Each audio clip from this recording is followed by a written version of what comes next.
Bujqësia është jeta e njerëzimit dhe ajo që ndodh përtej fushave përcakton potencialin e saj të vërtet në tregun global. Prodhimi, ruajtja, përpunimi i perimit nënkupton praktika të zhvilluara ndër shekuj deri te konsumimi. Kështu, në një botë ku freskia ka rëndësi të madhe, udhëtimi në ferma në treg është më etik se kurrë. Së këndemi në minutat vijues do të fokusohemi në grumbullim, ruajtje, pastrim dhe përpunim të perimeve në pikë të ruajtjes së freskisë për përdorim. Sot jemi duke por klasifikimin e trangojve, si bëhet klasifikimi trangoj, si bëhet ruajtja e trangoj deri në procesin e përpunimit apo edhe konservimit të tyre. Më që pemë perimet kanë një lagështi relativisht të madhe, dikon 72-96%, janë të prirura, të preken nga mikroorganizmat apo dëmtues të ndryshëm, siç janë bakteriet, myshqet e tjera. Atëherë, për me rritje gjatësinë e këtij produkti, lind ideja se si bëhet përpunimi, si bëhet konservimi, si bëhet ruajtja e këtij produkti.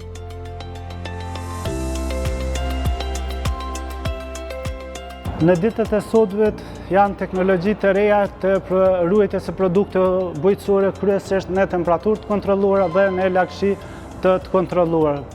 Kryesisht përdoret për jetëgjatësinë e produkteve të freskëta para procesit e konservimit. Zakonisht ruhen në temperaturë 0 deri në 10 gradë Celsius dhe në temperaturë të kontrolluara dhe në sistem të lagështisë të kontrolluara me qëllim të ruajtjes së dehidratimit të produktit apo procesit të kolbjes të produkteve bujqësore caktuar. Këtu kemi produktet bujqësore kryesisht që ruhen në një temperaturë caktuar 0 deri në 10 gradë Celsius, ku ju zgjatet jetëgjatësia e produkteve bujqësore. Ruajtja e freskisë në depo nga perimi në perim ndryshon. Në vazhdim pak të dhëna që do ju shërbejnë për jetëgjatësinë përdoruese të disa perimeve. Perimet rrënjore ruhen në 2 deri 10 gradë Celsius, perimet gjethore në 0 deri 4 gradë Celsius, perimet qepujore në 0 gradë Celsius, domatet, specat, trangujt dhe shalqini në 10 deri 15 gradë Celsius. Metodat tradicionale të thorjes me rrezet e diellit apo metodat më të avancuara për thorjen e produkteve ushqimore. Qysh në kohët e lashtët janë përdorur metoda tradicionale për thorjen apo ruajtjen e produkteve ushqimore, qoftë produkteve bujqësore, pemëve, perimeve apo edhe bimbe aromatike siç janë menta, kamomila e produkte tjera. Avantazhi i tyre është që kanë kosto të lirë në thorje me rrezet e diellit, por disavantazh është që kushtet higjienike, kontaminimi është më i mëndshëm se sa me anë të sistemeve të mbyllur që përdoren ditët e sotme për thorjen e produkteve ushqimore me procese termike thorje të këtyre produkteve.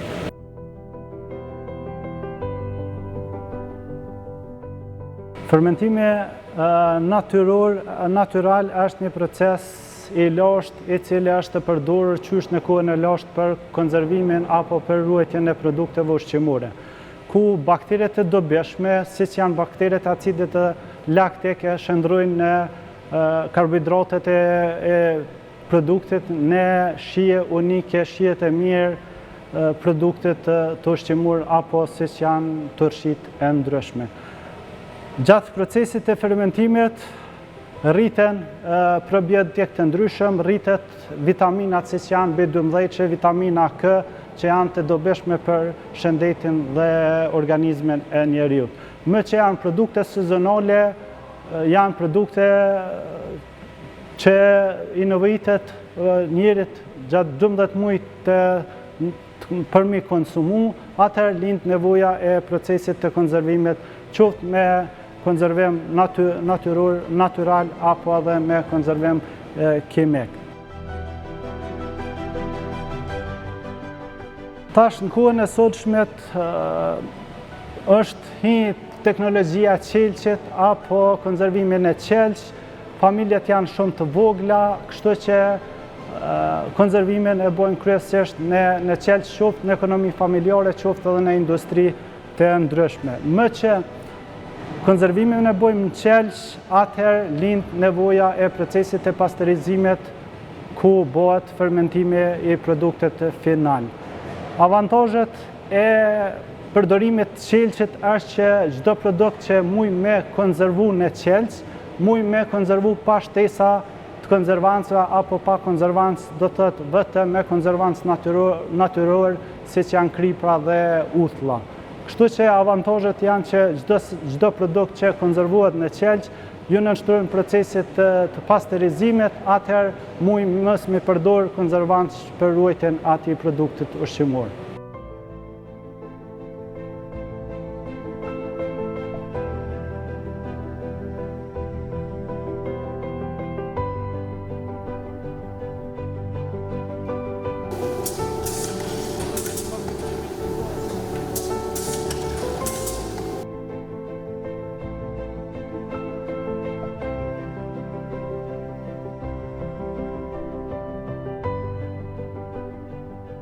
Procesi i konservimit të trangullit kornishon fillon me pranimin e landës së parë.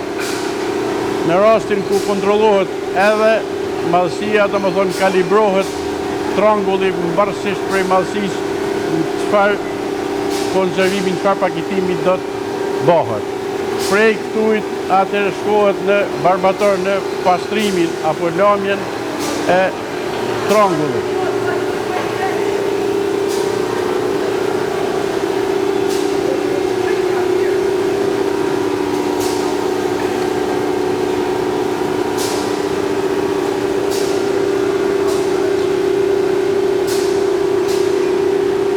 Pas pastrimit edhe lamjes të trangullit vjen te momenti i mbushjes së kavanozave me tranguj të pastruar edhe të kalibruar.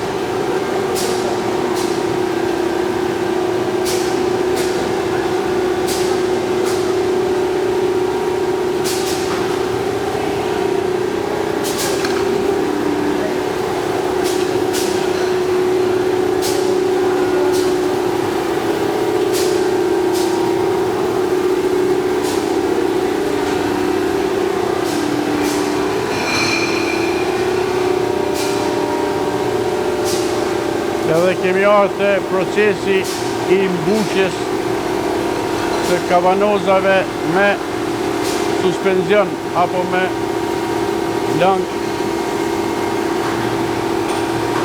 në mënyrë gjysmë automatike.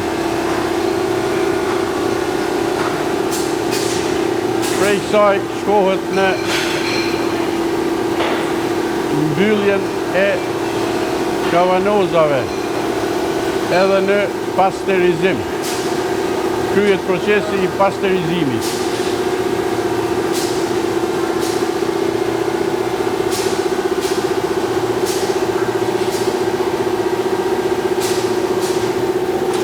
Në fund, pas gjitha këtyre proceseve vjen momenti i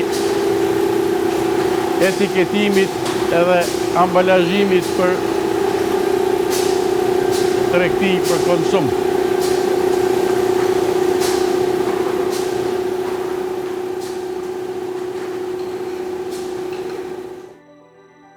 Duke kombinuar teknika tradicionale dhe teknologji të reja, jo vetëm që ndihmohet gjatësia përdoruese konform shëndetit të konsumatorit, duke minimizuar humbjet ekonomike. Kështu ndihmohen bujqësit të mbrojnë prodhimet e tyre krahas sigurisë ushqimore dhe shëndetin e konsumatorit.